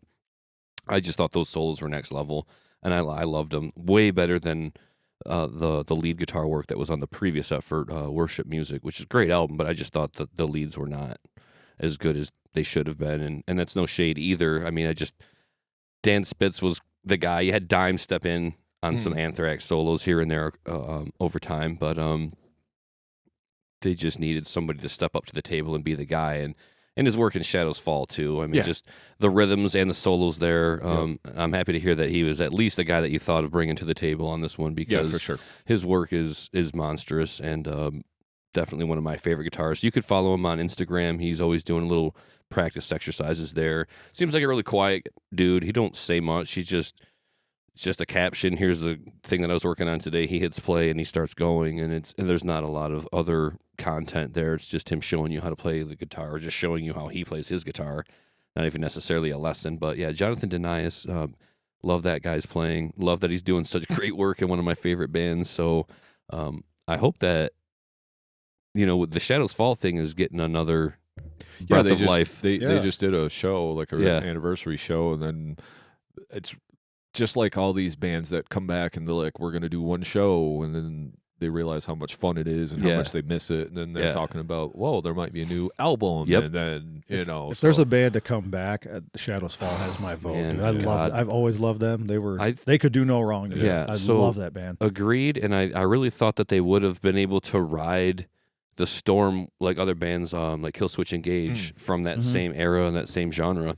And I think for various reasons, maybe families, work-life balance, or just the money not coming in like it needed to, they kind of fell by the wayside for a while. But the fact that they're back, I just hope it doesn't get in the way of him being in Anthrax, which I don't see any reason why it would. That's got to be bread and butter all day for Mr. Denias there. But Shadows Fall on the road with a new album, I'm geeked about that idea. Yeah. So, Jay, pass it back to you if you got any more in this category. Yep, I got two more. Okay. So I'm going with Peter Witchers from Soilwork. Ooh, okay. Yeah, so good call. Soilwork, what can you say about Soilwork? They've wrote just some great fucking songs, great melodies. Yeah. You go to the ending song of almost every Soilwork album, and it's just an epic masterpiece of a song at the end of every album that they have. It's just like, holy shit.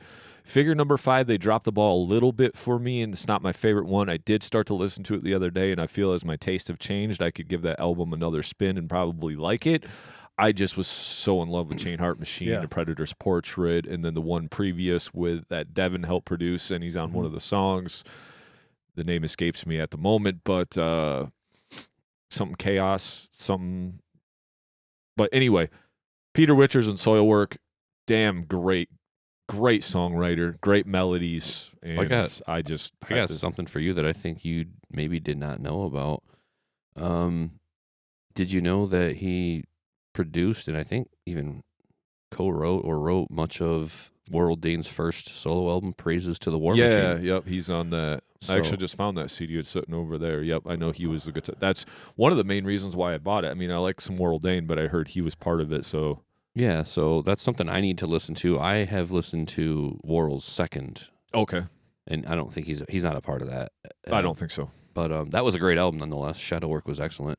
So I am due to visit the Praises of the War Machine album, especially now having heard that, or I knew that he was just based on some of the research I was doing, but on Warrell Dane and Nevermore recently. But now that I know that he's on your top list here for melody and songwriting, I'm definitely going to listen to that album like immediatamente. Yep. So that's definitely one for me. I did screw up. I did forget a guy. Sure. Oh, well, welcome you back to the conversation. Can I play again? Come on in here. Can I play again? I kicked out Marty Friedman so I can come back. There's enough room at the table now. Michael Amott. Okay. I'll just cross him off my list right now. Then. Yeah. Okay. Because is he the songwriting guy? No, but he was going to be mentioned before I mentioned my last one. Yeah, in songwriting, melody. But consider that, and I know Arch Enemy gets kind of some angry. I don't know. I love Arch Enemy. Okay. I know they're super popular. I mean, he probably gets a lot of attention, but he was also in Carcass. Yeah. People forget that. I'm like, dude, I don't know. Look at this crowds they sell out, and look at the albums they do, and the same thing with Jesper. Kind of like those melodies are really catchy. Yeah. You know? And he's always. I'm biased because I like Michael a lot, but I thought as far as like just writing a kick-ass metal song, that dude should be up there. Okay. He's standing the test of time. He's still doing it. They're He definitely is. I loved when we did the Carcass bio. I did a lot of documentary research on Carcass along the way, and Michael at some point he said, when I first met Bill was like the best guitarist I'd ever met. Yeah, he's not anymore. He's not. Right. He's not better than me now. Right. He just was, and I think it's just like the personality and the culture that he derives from. Where he just could be like that brutally honest, like right then and there. And he's just like, I'm clearly better than Bill now. But it's just a testament to his work ethic. And you're right. I think some of the melodies that he brought, especially on Heartwork. I mean, it was there on Necroticism, but on Heartwork, it was just like in your face. Here's melody all day, just slapping you all up in your face, just melody after melody. And that had to be some influence with him being in the band, you know, because it could have been one of those things where Necroticism, they maybe had some songs, he joins the band. Yeah. I know he had a few writing credits. We talked about that on that album, but going to that progression of Carcass, obviously he had some influence with that. So especially listening to the Arch Enemy stuff, because you can hear it hand in hand with some of that Heartwork stuff, you know? Yeah. Definitely agree with you on the melody section. The guy's always had great taste of melody.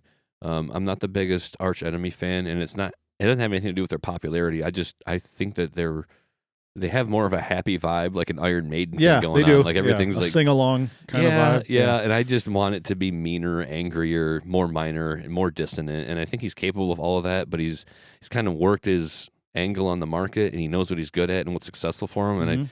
And I think when you have something like that, bird in hand, it's already successful. Yeah, like you don't really want to like say go veering off into left field. And it took him a long time to get Arch Enemy to where they are now. Yeah, and I think that you don't mess with that really. If he wants to do something different and sound different, it'd just be a whole different side project for him at this point. And you keep Arch Enemy the way it is, and which is totally fine because it brings in a ton of people to watch metal. Yeah, I mean they do sell out venues, and they can have awesome bands, undercards come in and open for them and expose people to the very things that I speak to that I want to see, like something a little bit heavier, darker, more minor, more diminished, more dissonant. So that's a fair assessment of Arch Enemy. I like that, Nick. Yeah, I mean, I'm cool with them. I've seen them a couple of times. In fact, when his brother was in the band, I think it was at the Orbit Room, and I don't remember who for, or if it was like Megadeth or what. But I saw him there with Megadeth for sure. Okay, then Megadeth. I think I saw him with Megadeth and Machine Head. Okay, and that's a cool show. Yep. Yeah, I think I was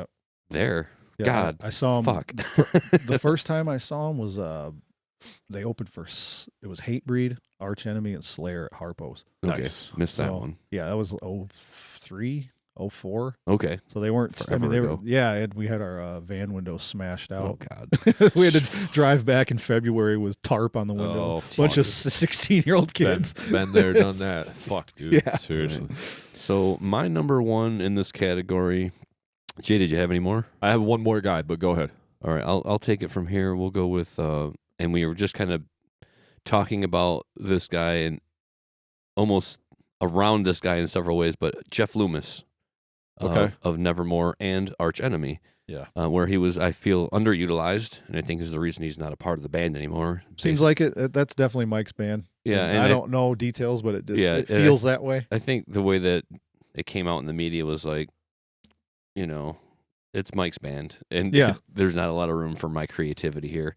And Jeff's he's been one of those guys that not only can lay down a smooth solo, like just really tight, really proficient, but he also writes great music as a songwriter. And I'm always going to speak to Dreaming Neon Black as like the pinnacle work when it comes to Jeff's catalog. There's some really great work in and around that. Politics of Ecstasy on the one hand, Dead Heart in a Dead World on the other. There's just a huge well of great music from Jeff.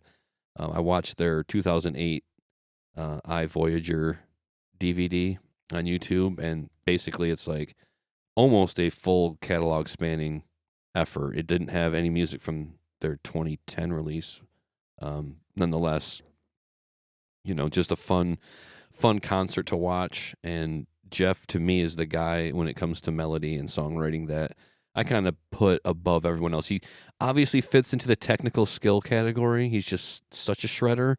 But that's where he lands on my tree, is on the skill category. On the skill category? Yeah, he's so fucking good, dude. Yeah, I think that I would just as well put him there, but just for the sake of maybe some of these other guys on my skill category, maybe not as melodic, or maybe not have the same sense of songwriting as Jeff. So I got to give Jeff the nod for his songwriting, even above his skill set, just because and I'm going to name drop some guys that are really good in the skill department, and I may not even be that big a fan of their band or their music, but by virtue of the fact that they are top tier guitarists, I got to have him on the list. I got to bring him to the table. But Jeff's music I really can get into in ways that some of these other guys not as much as Jeff Loomis anyway. So my top guy in the songwriting bag.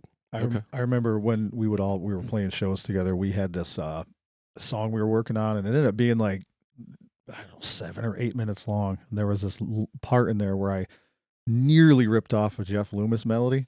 And I remember being so fucking paranoid that you guys were going to hear it and be like, motherfucker. But it fit so perfectly. And it was, I just remember being literally on stage like, oh fuck, they're gonna know. Jay's gonna know. Nick's gonna know, dude. They're gonna take me to the corner and give me a talking to. Like, Thank you. Listen here, young man. Yeah, Great no, artists. it's a tribute. It's not a ripoff. Yeah, great artists steal, they say, buddy. Yeah. So. Well, if I'm stealing from the right guy, then Yeah. Jeff's incredible, man. Yeah, he landed very high on my skill list. So, but I do like Jeff, and that's a great call on the songwriting melody aspect. So my number one guy on songwriting melody, this guy almost can do no wrong, and he could almost be on the skill tier 2, but Adam D from Killswitch. Okay. Fuck Fuck, dude. Yeah. I like. There's not a bad Killswitch song to me. Serpentine Dominion is fucking amazing. People forget about that, or they don't know about it. Yeah, that's good. With that's badass. Corpse Grinder singing. That's so good. Shannon dude. Lucas on drums. Yep. It's fucking heavy. There's a little bit of clean vocals that make it very cool in there that he does. And then Times of Grace. They got 2 banger fucking albums. And if you've never heard that, Nick, Times of Grace, you ever heard that? It's got Jesse Leach on the first one, and it's like the first record's like a la Killswitch because Adam D does all the stuff and it's a little bit heavier. Right. But the newer record is more along the rock and roll lines, but with Jesse D and Adam both singing vocals. And dude, it's so fucking good. And I just love Killswitch so much. I don't think they've done anything bad, even though I didn't listen to one note off that one record that we talked about that Howard's on his last record, the self-titled Killswitch. Right. I know a lot of people didn't like it. I can't say whether I do or not. I just never heard it. Everything after that I've loved. I've loved everything Adam D's ever done. He writes great songs. His production's awesome. He can shred. He seems like a super fucking cool guy, and they always rule it live too. So Adam D to me is like Chuck Schuldiner, and then like Adam D is just right up there in that like top 5 of all time badass motherfuckers to me. So I'm gonna go home and flagellate myself a little bit more for not having Adam D on the list. Like, where's your head, Nick? I absolutely love Adam D too. Got a great sense of just a silly sense of humor, almost sometimes to the detriment of himself or the band. Like just too silly. Probably does. He takes himself seriously where it counts, right? In the studio, making music, laying down melodies, and on stage though, I think he becomes a little bit of a ham to the point where Jesse's just got to look over at him and say, rein it in a little bit, guy. Just rein it down. I'm trying to have a 5-minute motivational speech here because I'm Jesse, and that's what I do. I love that about Jesse on his Instagram. He'll do that all the time. Adam D, all the way. Good call, man. I absolutely love his work. He can write a solo, can write a song, can write a vocal. I'm going to have to dive more into the Times of Grace. I think that is up my alley. Dude, it is. The newest album is so fucking good, dude. Yeah. So that's going to go on my list. So good call, Jay, and thanks for that. What do we got next? That was my number one guy. So now we're on the skill category. Okay. The one you've all been waiting for. So we can, Everybody waiting patiently in the comments. Who's the most skilled guitarist ever? So it's Yngwie Malmsteen and fuck off. So, what's the argue? Not invited to the party, buddy. I'm going home, dude. He shows up shirtless in his cowboy boots with his Ferrari. He's not coming to the party. You guys, he don't fucking have a dorks. He doesn't dude. need an invitation. He doesn't have a wristband. Fuck that guy. So save your best for last. But go ahead with your skill guy. I don't have any of these in a particular order because that's very hard to do. But I do have a guy that I'm putting above everybody else just to piss everybody off. Sure. I'm gonna go. I don't know how to pronounce his name properly, but Vogue from Decapitated. Okay. He not to say forgot about, but Decapitated kind of had them first 2-3 records that were like, I don't know if a better death metal debut happened than Winds of Creation. I maybe I'm biased, but. They were young, and in Poland, music education is much more pushed. I would say not readily available, but pushed. And he's got like degrees in music. And I know Decapitated maybe isn't the exact what someone would. It's not Steve Vai, it's not Frank Zappa or Petrucci or something. But his you go back and listen to like the Nihility. I don't know how to pronounce it. Sure. Listen to that record, and some of that rhythm playing on there is every bit as technical as a hyper technical solo. There's just like a machine gun like precision on that stuff, and I'm big on that. And he's kept it up, through all the years. I'm a big Decapitated fan, and that's not a guy I think really gets much flowers in the scene. I know he was just on the most recent Machine Head album. Yeah. He was. I think he was touring with him. I've been a little out with him, and I think he was on the most recent release that they dropped. So just a mere 6-7 months or so younger than Jason and I. So, guy has definitely come a long way in his lifetime to be doing those gigs. Mm-hmm. Nice. One I didn't see coming, but I'll agree with you. Yeah. Nice. Yeah, I like his work. I like Decapitated. I like Machine Head. Jay, I'll speak to one real quick. Go ahead, Modd. I'm going to go ahead and throw in, and I think he deserves to be in this category more than any other, and that is our boy James Murphy. Okay. I think he's definitely a very skilled guitarist. We've seen him over the years in a lot of bands, from Death, Obituary, Testament, Disincarnate. I'm sure there's a few more. He's quite the busy guy. I think that his guitar playing almost, dare I say, elevated Chuck's guitar playing, when we talk about spiritual healing and the impact that he had alone on that album. And I think that I had to throw his name in there. This is where he fits the best. We speak to him quite a bit on the show here and there. We maybe even try to have him on the show, if we can. But James, you're one of the best, and I'm a big fan, especially when it comes to the Death and the Disincarnate stuff. Like that's what I throw on. I remember trading you the Disincarnate for an Asphyx album, and you got shitted on. I want it back. God damn it! I did circle back and buy Disincarnate again, so that's two album purchases of the same album for me, James. So definitely a guy. This is where he fits on the list. I couldn't leave him off the list, and this is where he places for me. I'll drop him in here first. No particular order on these, but I am going to give one guy at the end probably more. Well, I'm gonna. We'll see whose name gets on the top of this list. Okay. But Jay, who do you want to start off with? So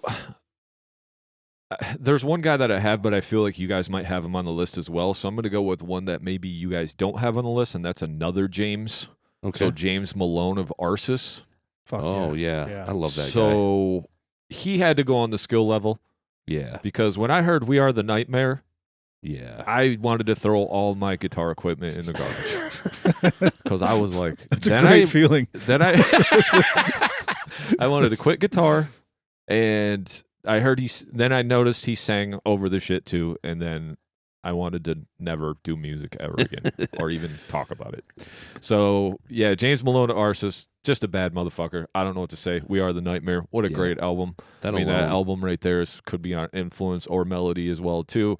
Some of the later Arsis and earlier Arsis I also liked. It was shreddy as fuck. Nothing tops that album for me.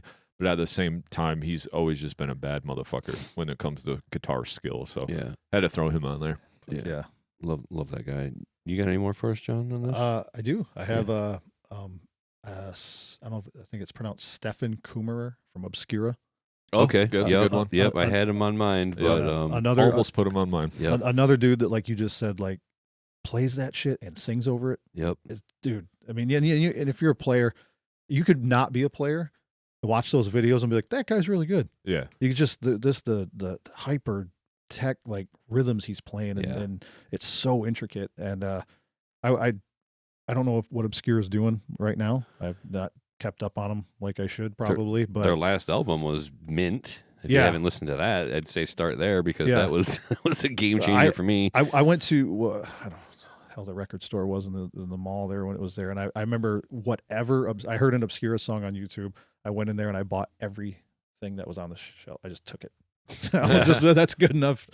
So I was like, but I was like dumbfounded by his playing. The same kind of vibe. I remember playing and be like, I'm never ever going to be able to do that. Yeah. Like that is so above me and so far beyond what I'm doing. But I really like his playing too. Tech, but there's enough melody in there that it's not just constantly tech, which sometimes wear my ears down. Yeah, that where it's whole just band is just mind blowing. Yeah, So yeah. they're about due for another album because A Valediction came out in 2020, and that's the last release. And Okay, then I have heard it then. Okay, I thought maybe there was something after that and I Nope. missed it. Okay. And I owned Diluvium from prior to that, and I think they leaned into a lot of those low guttural vocals on that album, which kind of get a little tiresome for these ears. Yep. But in A Valediction, they didn't use that vocal as much. And the one time that it stood out to me was like one of the best tracks, ironically. But yeah, good call on them. Super technical band, but also melodic enough to allow the ears to take something in and say, "Oh, there's actual music happening here." And it's I remember sitting down and listening to A Valediction with my wife. I was like, "Sit down, honey. You're going that you're probably going went death well. metal." Yeah. I just tried to impart upon her. Yeah. It's a lot. It's a lot to take in, but give them the lyrics and they just sit there and read. Yeah. That's enough. But yeah, I definitely appreciate his name in this category, and he fits there very well. I'll speak to one real quick and pass it back to you, Jay. Go ahead, buddy. Scott Carstairs of Fallujah. Okay. Probably not a name that's synonymous with a lot of people, but I love his playing. Fallujah is obviously a very tech death metal band. Mm-hmm. They've taken a lot of different avenues since I think it was Dreamless. Great album. But Scott's playing is what captivated me live. The rhythm guitarist at the time, no longer remember the band, but he was awesome to watch. Just all of the chord formations and just the heavy palm muting he was doing. Then I look over at Scott, and he's just doing dive bombs up and down, and like he had the Jesus vibe going on with like the hair and the shirt, and he's very soulful playing, and you get a lot of that from him on his Twitch channel. And he posts reels on Instagram of his playing, and it seems like he's having a lot of fun when he's not doing the band full time and doing the touring. He's got a great sense of humor, and just it's not all about metal with him. Whatever the mood is, hell, he probably has people throw things at him like, "Hey, I want you to solo over this style of music." Yeah. And it's just a testament to his knowledge of the instrument that whatever people throw at him, he'll just say, "Okay," and just start playing with it. And it's not just shredding up and down everywhere. He's got great timing and phrasing. He lets things breathe. I love just how awesome he is at just grabbing that whammy and giving just a little tremolo with the bar, then let it drop, and then he can just scoop it right back up.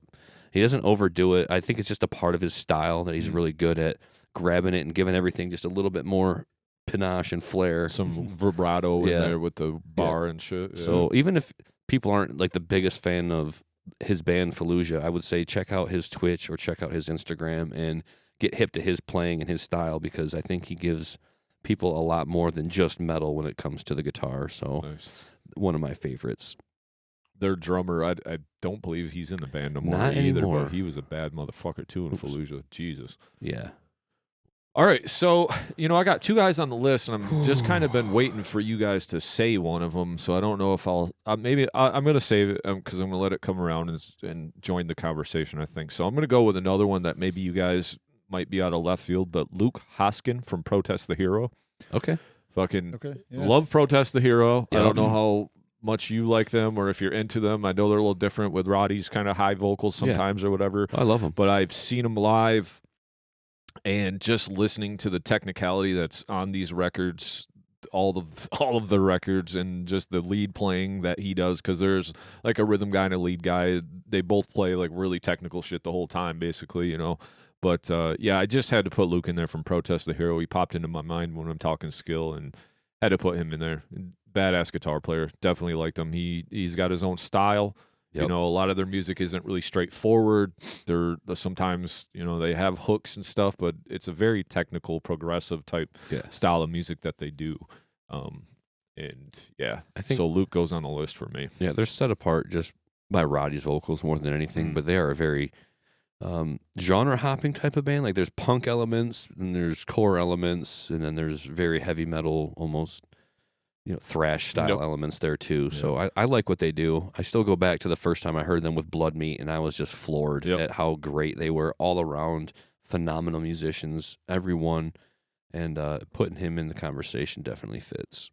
Can't say I've ever listened to them. Really? I mean, Chris I know Adler played on one of their albums too. I know the name. I'm familiar enough to know that they were. I don't know if I've heard them. I don't recall it. They get a little overlooked these days because I think everything's more DIY. Yeah. No label support, so Sure. it's kind of harder to run into their music anymore these days, and that's why it feels like they've fallen off the radar. But They're from Canada too, so I don't know. They don't do a lot of states, I don't think either. So probably that has something to do with it as well.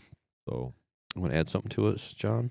I had previously mentioned Muhammad from Necrophagist on there, but I feel that's like fair. a real sack of shit if I don't mention Chris Broderick. Okay, so that was one of the names that is on my skill level. He was a guy I every one of his lessons I could find, I would print the shit off online or print it from Guitar World, and just he was I sound nothing like him whatsoever, but I've owned 4 of his fucking custom shop Jacksons, so I was like I can't not mention Chris. So hey, I love Chris, all his of his skill work. level, Megadeth and Flames, you know. Currently in Flames. I just caught him on the road with Meshuggah. He used to play with Jag Panzer back in the day. If you remember them at all, they were kind of I remember the name, but like a late '90s power metal kind of thing. That's probably why I don't remember them. Yeah, for Get me, out of here, Panzer. I remember invited Panzer to the party. Yeah. Christ, You probably brought Marty, fucking bastards. yeah. with their spandex WWE outfits. Get out of here. I've seen that name so many times in that magazine we reference, and for every time I refuse to listen to them. Don't like the name. Jack Panzer. What is that? What the fuck is that? Is that a car? What is that? Yeah, I remember they were in the old Metal Maniacs magazines, the black and white pages. So it was like they were. I remember them being mentioned in there, and that's where I first heard of them. I know he played in Nevermore for a while. I don't remember. I don't know if he played on a record or if he just toured with them. But I know he's in. I believe he's on one of the DVDs. Okay. And so Jag Panzer, but it's like Jag D Panzer. So, but a JGPZ is a German term that refers to an armored tracked tank destroyer or other self-propelled guns. So that fucking tracks. So it is a car. yeah, It's a mobile a car with guns. unit. Yeah, mobile Fucking unit. Jag Panzer. So I've got 2 more, Jay, and I got 3. So one of these is like my personal favorite. Okay. Save them. But I feel like if I say it before the other name, it might be blasphemy. Okay. Because you've got a larger body of work with the one guy. Okay. And you've got less work, but I like it more. And it's the personal favorite. So it's kind of a toss-up. I feel like this name is about to come out of one of the guys that you've got. So I'm going to hold out, wait, and let you say it. And I'm going to go with the guy who's got way more work and probably deserves to be number 1 end of day. But because I'm just going to say who I think is the best and who I think is going to take reign ultimately, I'm going to save that name. So the guy I'm going to speak to right now is John Petrucci of Dream Theater. Okay. I think nobody's going to sit here and tell me this guy is not an extreme shredder. And I think his Berkeley degree has been, polished and shined and shown off many times in the years since he's earned it, because I think the body of work is there. I mean, this guy doesn't miss a note. And he'll play his solo next to the keyboardist, Jordan Rudess, and they'll lock in and not miss a note between the two of them. If there's a perfect guitarist, I think John would be on that short list of I mean, what do you say? So I just think that the other guy just has more of a style that I like, and I will probably hear it come from Jay if you want to get into that, or I'll wait. Okay. But John Petrucci of Dream Theater, probably one of the most skilled guitarists. Yeah, I'm not mad about that as a skill. Every time I've heard anything Dream Theater, I'm just like, I could take it or leave it. There's nothing that strikes me in Dream Theater. I like Dream Theater, and I get that. Yeah, there's just nothing that I'm ever like, man, I can't wait to listen to the last 5 minutes of this song. Or I can't wait to listen to the next 8-minute song. I think so. I've never been in that. I think it's hard to digest a lot of that. It's twofold. One, you're right, because it's kind of happy. Some of it too, like the same thing. Yeah, and they with break your it down. arch enemy. Yeah, and you guys are just miserable fucks and don't. Yeah, if it's not sad and it's downtrodden, not dark and mean we're good on it. Angry. Part of it is songwriting with that band, and another part of it is the vocals. Like James LaBrie's vocals, like, can pretty much put anybody out of the mood for that band. Now that said, Train of Thought is a masterpiece, and you need to get on the train and listen to that album at least. At least listen to that album one day. I'll give it a roar, front to back, because Train of Thought is their darkest work. You get that from looking at it. It's black and white through and through. And the whole vibe is really personal. Like, it's not like some of their other work where they're going to break it down into a bunch of sad, sappy piano stuff. I think it stays pretty true to a heavier element through and through. And you get something a little bit more impactful out of it as a listener of darker, heavy metal music. And even James's voice, I think it is what it is, but I think he went as James Hetfield with it as he could, or as, as edgy as he could for James being James. And I'm not gonna knock James. He's a great vocalist. I just think there's something about the head noise or way it sounds when he's coming out. Like, it isn't always for me. But on that album, all day I'll take it. Opening track, As I Am. Fucking way to start an album, dude. That's my favorite. I can love it. Yeah. Love it. So thanks for backing me up on that, John. Yeah. So, John Petrucci, Jay, what you got? Is it my turn? Yeah, go ahead. All right, you can. I'm going to throw out there, I got to put Andy LaRocque on the list for skill. Yeah. He's got some of my favorite solos that are memorable to me, on the individual thought patterns. Obviously, he did the one on the At the Gates. Never been a huge, King Diamond fan or anything, but I just know Andy's skill level. Yeah. And sometimes he's the guy that's not always brought up in the conversation as well. So I'm not, like I said, I don't know much about King Diamond. It's the vocals for me. I haven't explored enough of it. I know there's fans out there that are screaming at the fucking YouTube TV saying fucking King Diamond is the best. But Andy's just a bad motherfucker, so I have to put him on the skill list. That's all. Just for his work on individual alone. But I know how many other guitar players look up to him, so I had to put him on there. So that leaves two more on my list. He spans, you'll find metal guitarists from every type of metal that'll go back to Andy LaRocque. Yeah. I mean, just being like the Merciful Fate, King Diamond shit, again, that funneled down. Those guys, they influenced everybody. Yeah. I'm not I like King Diamond. I appreciate what he's done, but again, it's like, hey, give me 3 songs, 4 songs, and I'm like, all right, I get it. Like, I'm not going to talk bad about it, but it's same with Dream Theater. There's moments with Dream Theater where I'm like, whoa. Dude, but that's not a knock on the skill. It's it doesn't hit me right. Yeah. I recently tried to listen to a little Merciful Fate. Yeah. And King Diamond, and I just can't take that vocal seriously. Yeah, it's hard. It is. And even some of the riffs are kind of rocky. They're not metal really. They are, but they're not. You know? The vibe was metal for the time. You think I have the hardest time with it. I don't mean to be, he's obviously a phenomenal vocalist, but not Andy LaRocque, obviously King Diamond, but those vocals are a little silly to me. The fact that he can get it way up there like that, that's cool. That's falsetto. Wild. Yeah, that's wild to me. But also at the same time, I'm immediately like, nope.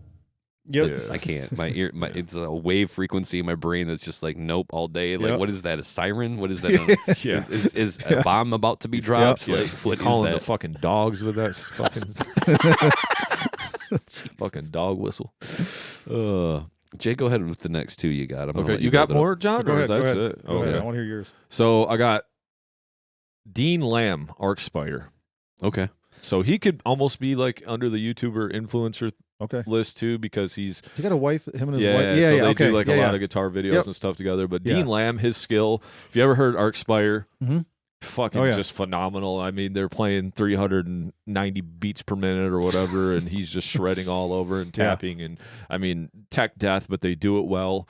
You listen to the whole album and you're good on tech death for a couple weeks, but I mean, they do it very good. Yep. And they just fucking pummel you with their skill. And they got some good songs too, and I really like them. So Dean Lamb has got to be on the list as far as extreme metal guitar players for skill for me. All right, Jay. And I got one guy that's going to be the best ever for me. All right. What I say, go ahead, Nick. I'm going to say, if the guy that I'm about to speak to isn't the guy that you're about to speak to, we don't know each other. Okay. I'd be surprised. So for me, this guy, and just before we even drop his name, if it's the same guy, we nailed it on the vocal episode. So I don't know about. Was it Paul Stanley? I mean, yeah. But I judge this where like this guy, I've seen him play multiple times, so many times. He could play anything that anybody else could play on this list. That's how good I fucking think he is. Like any solo, any riff, anything ever. So do you want to go with it, or you want me to go with it? I'm a little nervous, but go ahead. My best guitar player, I think, is Paul Wagner, BT Bam. Oh wow, I didn't see that coming. Yep. That's interesting. Yeah. Like, so I can't you're disagree, right. but I have no argument against it. But I didn't expect. Yeah. So for me, I've seen him play. Yep. Fucking flawless. I mean, the dude's just headbanging over there. BT Bam's music is so technical and out of this world with the progressions, and to be able to nail it perfect live. I've seen in studio stuff. His solos are so technical, his melodies. I mean, just the stuff that goes on in that band. That's why I like that band. I know it's a lot to take too, but they take it to the heavier, darker side that Dream Theater doesn't do for me. Yeah. Right. But they're kind of along those lines too, where it's just technical out there, play all these different genres in one song. But watching Paul play and how flawless he was, I'm just like, that dude literally can fucking do anything. Like he can do it all. So like, I've listened to a lot of BT Bam, but I just don't recall there being a tremendous amount of guitar solos. Am I missing it? Or yeah, I think you are. Okay, especially on some of the later work, like Colors and Colors 2. And I've got Colors, but the Great Misdirect. I just feel like there is so much going on. Yeah. I just don't recall there being too many guitar solos, but I'm going to have to revisit some BT Bam, holy God, because he is great. And I just think of him as like the maestro that orchestrates like 10-minute, 12-minute songs that have nearly no repetition of riff. Like there's just one thing steamrolling into the next. And that's perfectly good call. I am not mad about it at all. Well, that's why he didn't make my songwriting melody list. Yeah. He's a bad guitar player and he could do all that other shit, but I mean, just his skill level is fucking beyond. So, and maybe this will be like just because like I like the music so much for me. Maybe more of a like, oh, I can see you like that guy, but he's not as good as you think he is. But I watch this guy play and I watch his YouTube videos, and our boy Chris Weisman from Shadow of Intent. Man, that's one of the ones that was on the top of my mind, and I just didn't put him on the list. So, like, his work in Shadow of Intent and Currents just makes me feel like he's the same as what you say about Paul Wagner. The guy can play just about anything. I'm not saying he's better than John Petrucci. Yeah, he's got some years to go, maybe of mastering his craft. But right now, everything that I watch by the guy, just watching him stand on that stage live and play those riffs, and he's just dead eye staring at the crowd. Like the guy don't even need to look down at his playing at all, and he's just nailing these technical death metal riffs. And he can sit down in the YouTube video and play the song playthroughs and just jump into the leads. And I'm okay. You're just gonna like tap this foot pedal and go right into your guitar solo that smooth and not miss a note. Like I don't know. I'm a big fan of the music that he's putting out. That's why I'm going to speak to him above all. I think it's just going to be a guy that we see in time that he will shine more as the catalog grows. He just got a mere, 3 or 4 Shadow of Intent albums, and I don't know how many Currents albums he's a part of, or if he's been a part of that the whole 9. But I think that's been his thing the whole time. Okay, has been his okay other thing he's doing. Because I love everything that's recent coming out of both of those bands. So Chris for me is the guy that for skill and melody, really. I mean, it's not like he's just shredding all over the place and doing things to show off. I think he's got really good taste in his playing. So again, I'm just a bassist. What do I know? But I listen to music with a lot of intent and even some Shadow of Intent. But I love his work. I got to have him at the top of the list for me. I mean, I like some of these other guys that I've mentioned, but it's just in terms of tastes and overall, like he does fall into all categories for me: songwriting, skill, melody, all of that. And he's even got some, some creator content on there, just showing you how to play the stuff in the playthroughs. So that's my guy.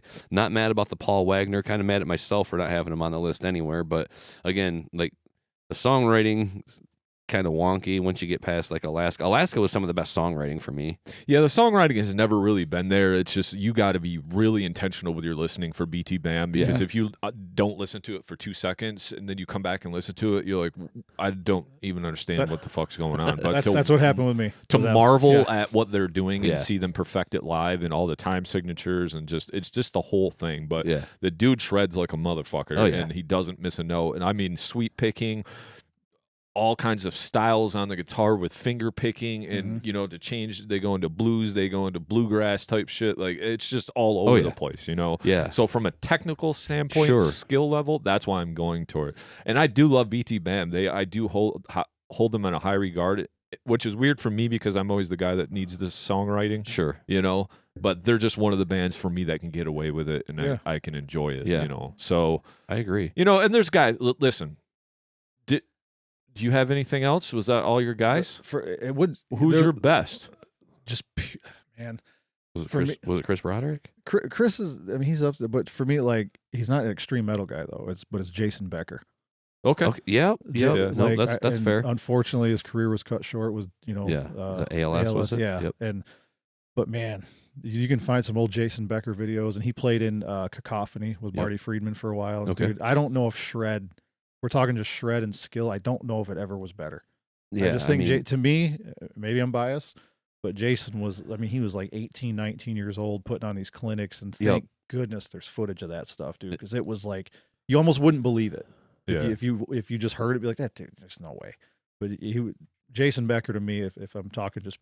And that's not knocking anyone else off that list or away from that list. No, I mean, if I was more familiar with his work, I think I would have worked his name into the list as well, because that's definitely one of the most skilled guitarists to ever, pick up the instrument. Yep. And there's probably names we've left off this list. Rusty Cooley. Yeah, I had him written down for skill. Josh Middleton. Yeah, from Silosis. Okay. Herman Lee, obviously from Dragon Force. Yeah. Oh yeah. There's a lot of guys out there that are badass dudes. I even thought Ali from All That Remains. Yeah, I think also some of that's the scope gets limited. Jason Richardson. Yeah, the scope becomes a little bit limited with personal tastes. So if it's a band that's outside of my personal taste, it's going to be harder for me to reach and say, oh, this guy. It wouldn't even be fair to speak to the name if I don't really listen to their catalog. Right, so exactly. These are some of the best guitarists in my world in the music collection that I own. And even some of these guys I don't listen to as much as as I stated, but I've listened to enough to know And we're trying to like somewhat keep it focused toward metal-ish. Yeah. Because if you get out of there, then dude. Yeah, and that's what I'm talking about. I mean, there's so many good guitar players now, and then that's why that YouTuber influencer catalog could have been way longer too, because there's just so many guys. You can turn on Instagram, #guitar player, and you could fucking sit there all day and find a guy that's better than that guy, that's better than that guy, that's better than that guy. It's just the world we live in now. But yeah, I just wanted to keep this as an open conversation, try to come up with the guys that came closest to mind, not doing a whole lot of thinking or research, because you could sit here for hours. We've already been going for almost 2 straight too, so which is cool. I appreciate the list of the names that I heard and some of the names that I didn't think of. Oh man. Yeah, I had some great names you guys didn't think of. Thanks for being on the show, John. Yeah, anytime. Come back. Anytime. Your boy provides a bump, right? That Full House bump. Well, shit, with that being said, boys, you got anything else to say? Any other news or exciting stuff going on with y'all? Nothing over here. No. Well, I'll tell you what. Well, I want to have you back on. I wanted to do a couple episodes today, but I want to have you back on. We got to think of we'll talk about it after we turn the cameras off. We'll come up with another cool ideas. I have a few ideas, but they would have took a little more research and kind of threw this one together. So I just I like coming on. I like being on here with you guys. I appreciate it, man. Yeah, we like having you on. So good times, John. Like talking metal. And I guess with that being said, everyone, thanks for listening to the show.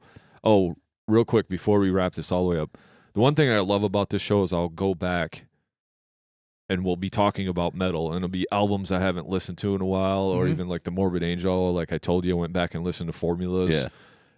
And that's a fucking good record. Like at that time, I thought it sucked because I wanted Domination too. Right. Yeah.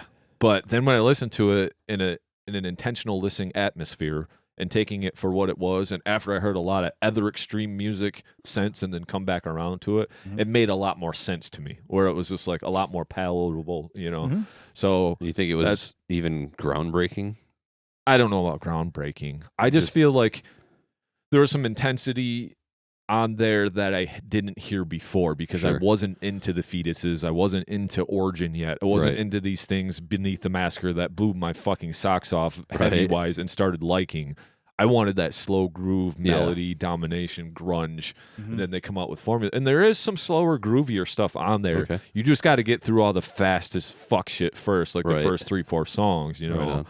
But then I went and listened to Gateways after that, and I've always loved that album, but that album was even better than I remember it after that. So that's one thing I like about the show, because I'll listen back to them, not only to spike my own Spotify numbers, but to but just to listen to see how I could get better the next time, or you know, catch some things that maybe I said or wanted to correct. But so this list within itself is going to have me go back and listen to some other guitar players and some other music that I haven't had a chance to check out. So with that being said, if you guys are good, I'm good. Good show today. Appreciate y'all. Awesome. Much love to you guys. Keep it metal. Peace. Thank you so much for checking out the episode. Be sure to hit that like button and give us a share. Yeah, and if you enjoyed our podcast today, please give it a rating on your streaming service to help us gain some exposure. And if you really enjoyed the show, please give us a follow or hit that subscribe button and come hang out with us every week. And remember, keep it metal.